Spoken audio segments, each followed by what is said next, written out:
Hello and welcome back to part 4 of the Pembrokeshire Pilgrimage. Today is going to be a bit of a different one, content-wise and aesthetically. It is raining very, very badly here in Pembrokeshire. Today is a long slog from Pembroke to Haverfordwest, 9 miles along an abandoned railway path.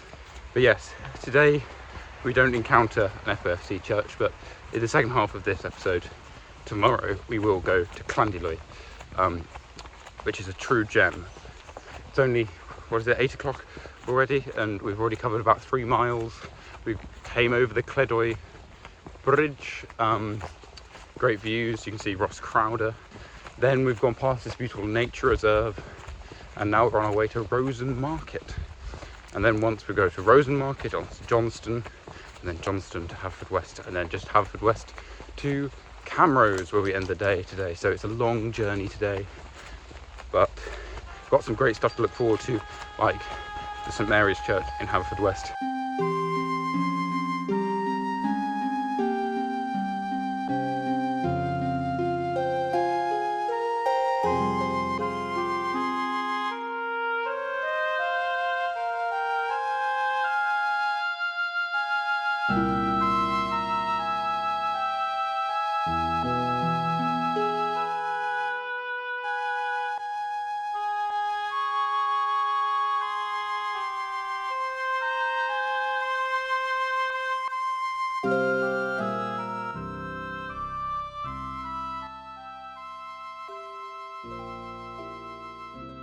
So after quite a lot of walking, through quite a lot of rain, and in quite a lot of pain due to the blisters on my feet, I finally arrived at Haverfordwest.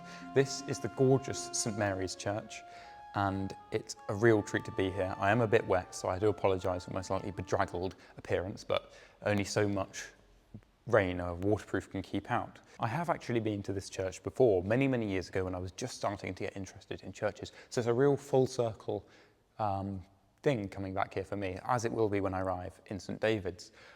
But let's talk about the architecture, because that's what impressed me the first time, is this huge, glorious arcade of 13th century early English Gothic architecture. The capitals are just gorgeous. They're stiff leaf, some of that characteristically early English sculpture, and they're intermixed with wonderful faces and maybe allegories. There's a monkey playing the fiddle or a flute or something. And as you move into the chancel, you get the introduction of Purbeck marble, which is another characteristic feature of early English Gothic. Before we enter the chancel, we come across this gorgeous pew. This beautiful bench end dates to the 15th century.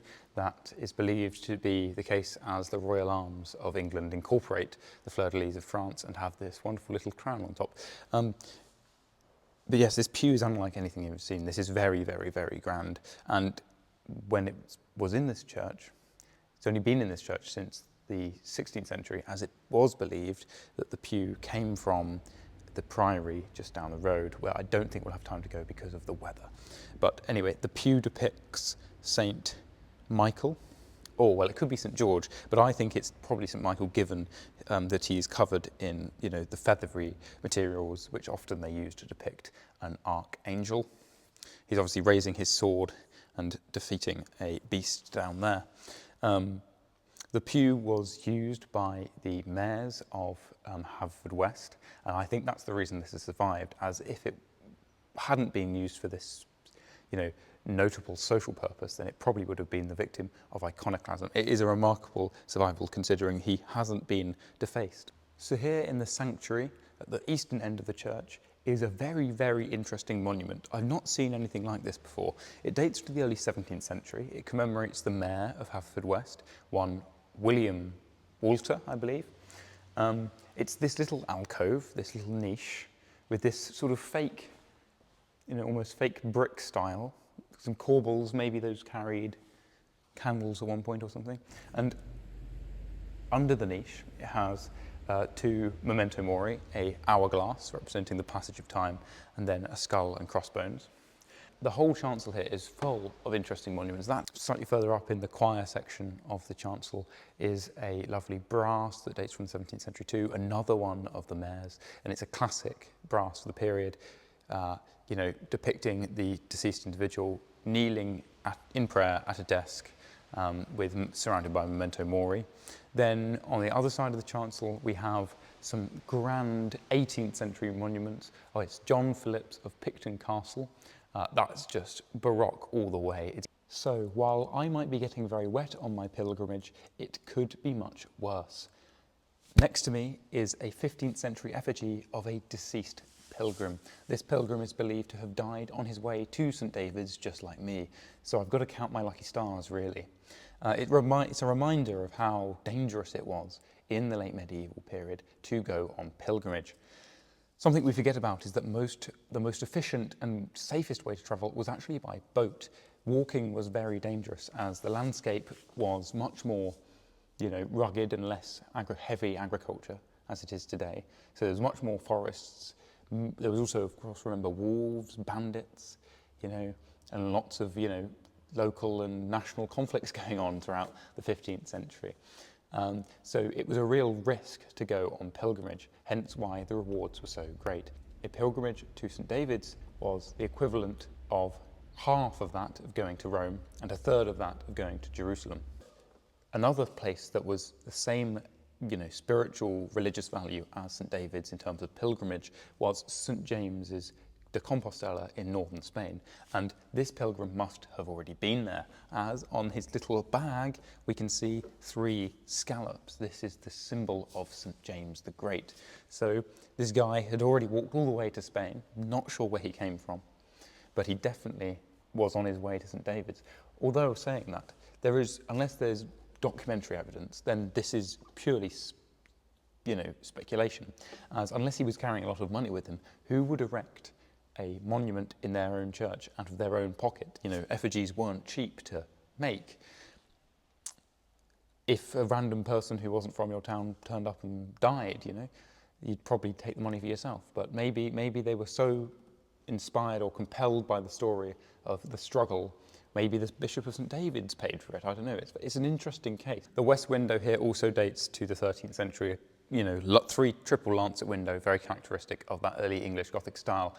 However, the church was greatly expanded in the 15th century. That's why you've got huge perpendicular Gothic windows, and above that you've got the most incredible wooden ceiling, dark oak, probably dates to the end of the 15th century or the beginning of the 16th. Again, that slightly alludes to what we'll see at St David's, but this is something really special. Those bosses, I think they can date it probably to the inclusion of the Tudor rose on the bosses. Really, really something.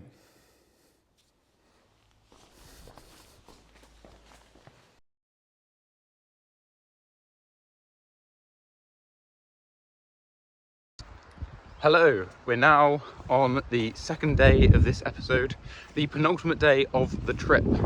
Today we are walking from the village of Camrose, just to the north of Haverfordwest, and we're going to go to the final of the Friends of Friendless Church's church, Llandeloy, which is a beautiful arts and crafts church. Before I left the village of Camrose, I decided to stick my head in the church, not thinking it would actually be open, but it was, to great surprise. As you can see, it's got a lovely, I'd guess, late medieval tower, or high medieval tower. Then inside, the oldest feature is obviously the font, as it so often is, and that's from the 12th century. There was a castle in Camrose. Now it's just a ruined little old motte and bailey. Apparently it was founded just after the Norman conquest of Wales at the end of the 11th century. Apparently King William I, William the Conqueror, stayed there when he was on his pilgrimage to St David's, which is, quite fortuitous that I was staying in Camrose just like William the Conqueror, although he had a castle, I had an Airbnb, the 21st century equivalent, if you will. However, sadly, I didn't go and explore the castle at Camrose, as I didn't think there was really much to see, and in the summer these places get incredibly overgrown. But talking of castles, I'm just walking up this hill now. I've got beautiful views of the surrounding countryside, can even see the sea. And what I can just about see, poking its head over the skyline, is Roch Castle, or Roch. I don't know quite how you pronounce it. I'm now just walking across a field of sheep quite protective mothers and their lambs. Here we go, there's some. I'm just a bit worried because I don't like to upset them. Sort of brings back memories for me walking down the banks of the River Tweed where the farmers keep their sheep there, and we had a bit of trouble with ewes getting lost from their lambs and they were getting a bit defensive, but it all seems to be quite well here. A lot of bleating, as you can hear, but this is part of the joys of walking around, or getting some of them square up to me now. This is a bit scary. Not scary because I shouldn't be scared of sheep, although I am scared of cows, as you found out in a previous episode. So Roch Castle, or Roch, is a 12th century fortification, another one of these Landskier castles. That's apparently the line between where the Little England of southern Pembrokeshire ends and the north begins. It's sort of a language line as well, where, you know, people north of the line traditionally spoke more Welsh than English. So yes, Roch Castle is, I think, more interesting for its 17th century history. So it was owned by, I believe, the Walter family during the early 17th century, and they were royalists, and it passed hands back and forth between royalists and parliamentarians during the Civil War, the Second Civil War, I think probably more so. But that after the Civil War, that's where it gets interesting. So the Walter family have a daughter called Lucy, and she becomes a courtier at the court of King Charles II. She is one of his many, many mistresses, and she gives him a son. That son was James, Duke of Monmouth. Well, he was elevated to that title by King Charles II. James plays a very important role when his father dies in 1685. So the brother of King Charles II was another James. He became King James II of England, and I don't know what the number is of Scotland, but James II of England. And he is a Catholic, and obviously England and Scotland are Protestant nations at that point, so it's very bad. And that's when you get a whole lot of, you know, sort of uprisings, and leading those uprisings is James, Duke of Monmouth. Monmouth is successful. I think he lands down in the West Country, but his uprising doesn't get the support it, you know, was hoping to achieve. He did take his family castle here at Roch. Although he may have died, his exploits weren't in vain, as 4 years later, well, I guess it's his relative, because it was James's and King Charles's sister who was married to William of Orange, and William of Orange comes and liberates, you could say, the English people in the Glorious Revolution, and James II flees to France, where he then, you know, starts the whole Jacobite debate that goes on throughout the 18th century. But yes, so here at Roch is a very important little bit of 17th century English and British history.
Okay, so we've just had a bit of a strange occurrence. We've come up to the farm at the beginning of the footpath to get to Trafalgar, just before Llandeloy, and man asleep in a range river, clearly perhaps the farmer, I guess, or farm help. And I said to him, footpath through here?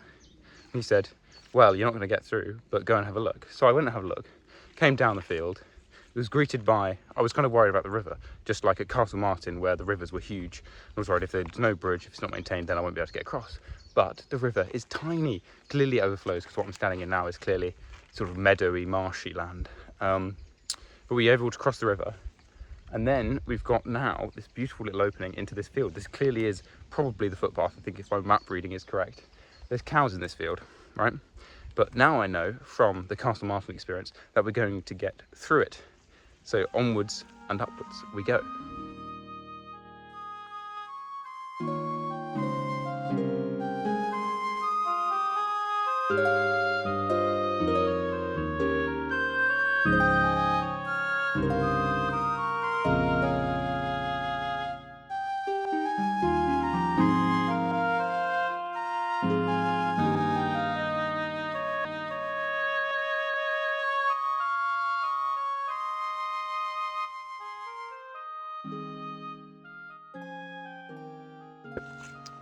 Hello again. So we've just walked through a very creepy farm just to the north of Trafalgar Owen.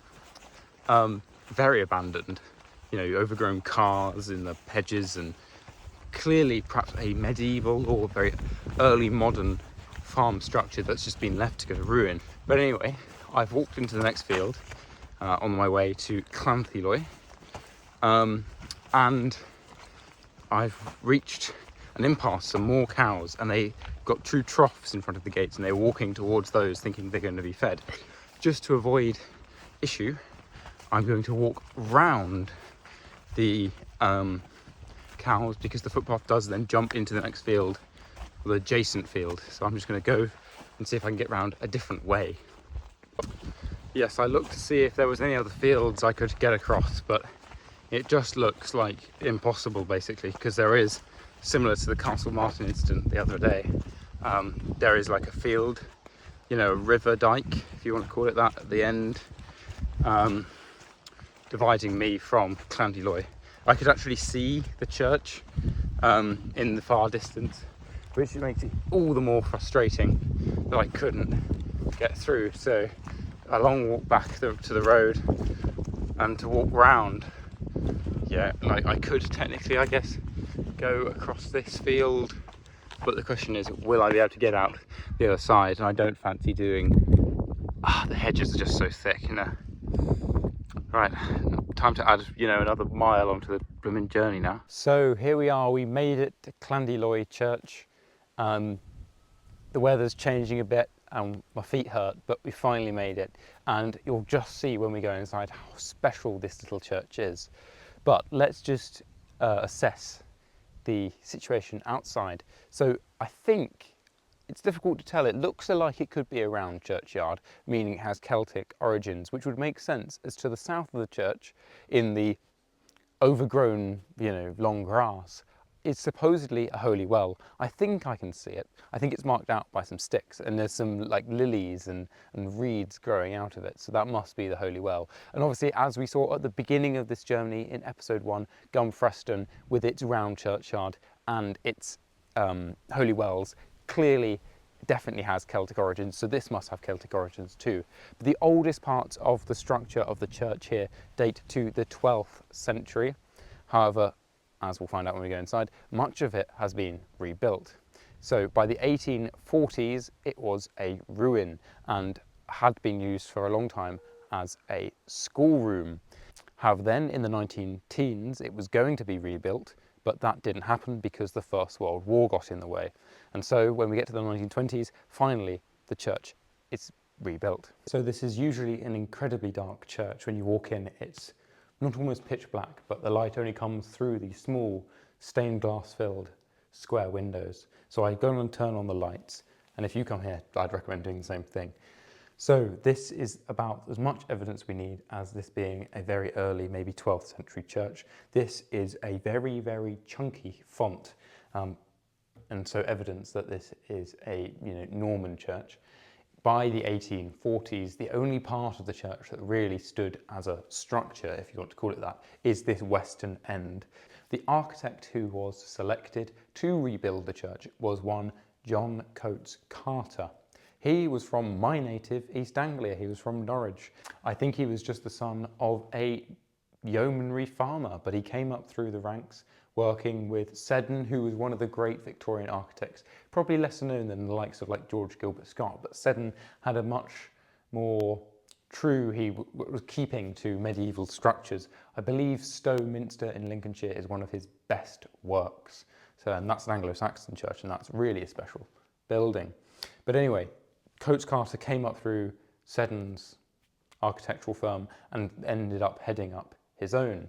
So when he came here in the 1920s to rebuild the church, I believe it was 1926 that the church was rebuilt, Coates Carter was employed or directed, you could say, by, I believe his name was Prosser.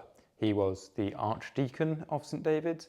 The background to all of this occurring is the fact that the church in Wales, the Anglican church in Wales, had just become disestablished. The whole tale of the 19th century in England, but even more so in Wales, was the rise of non-conformity, that is, non-Anglican and not Catholic really, non-Anglican denominations such as Wesleyans, Baptists, all sorts, Methodists. They were very popular here in Wales, and so that eventually led to the church in Wales deciding that it no longer had that position to be the official church. So looking eastward now, we can see the huge rood screen that divides the chancel from the nave. It really dominates this entire space and is an incredible piece of craftsmanship.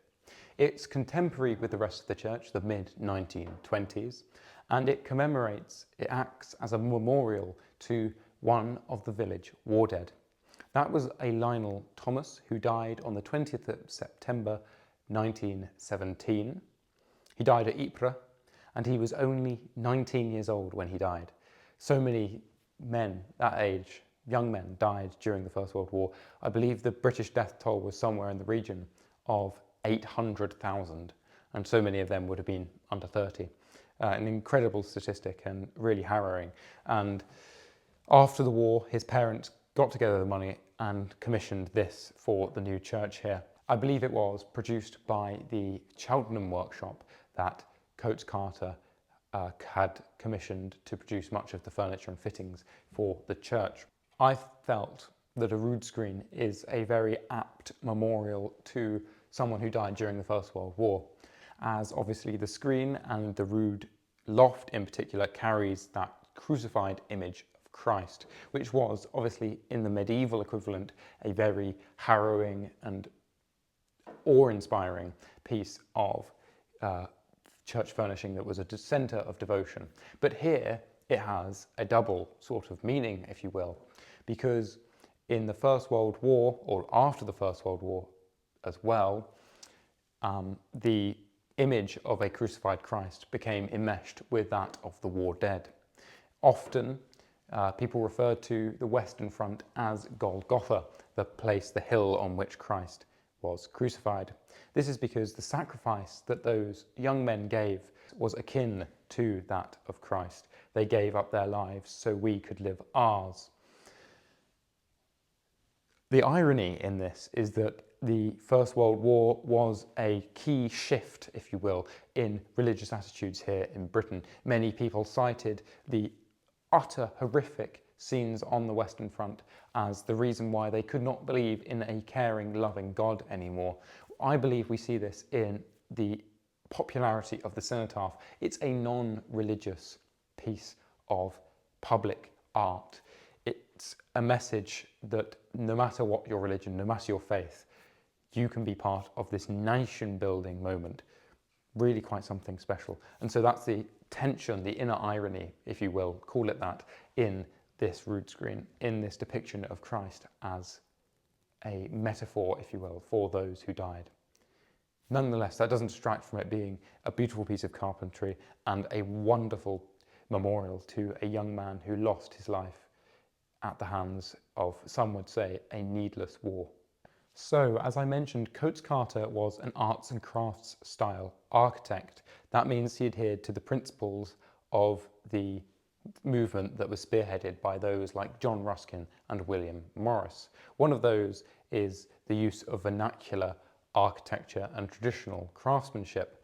Here we see the incorporation of those principles in the sense that he left medieval and recreated medieval bits of the church in keeping, with its character. So here we have a squint that looks through to the altar. This would have allowed the people sitting here in the transept to see the altar during the holy ceremonies. That's an original medieval feature that he decided to keep. Obviously, in many Victorian churches, these features would have just been completely gotten rid of. The same is true for the spiral staircase that leads up to the rood loft. Obviously, even a rood loft is something that most Victorian churches don't have. These pre-arts and crafts, pre-ecclesiological churches don't have rood lofts. Because that was only a feature in medieval churches and wasn't really used after the Reformation. One of the overarching aims of Coates Carter's restoration was to recreate a medieval church. Given the disestablishment of the church in Wales, he had this free rein, this inspiration to create a church as it would have appeared in the late medieval period. Here in the transept, we have such an example of him recreating the medieval past. This is no normal altar stone.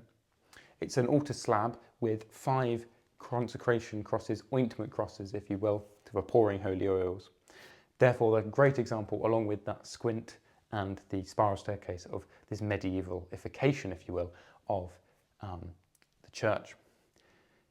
Additionally, if we look closely at these altar crosses, you can see the way that the stone has been fashioned by hand. That's equally an important point of the arts and crafts style movement. It's not just about making things that are genuine, it's about making them in a genuine way.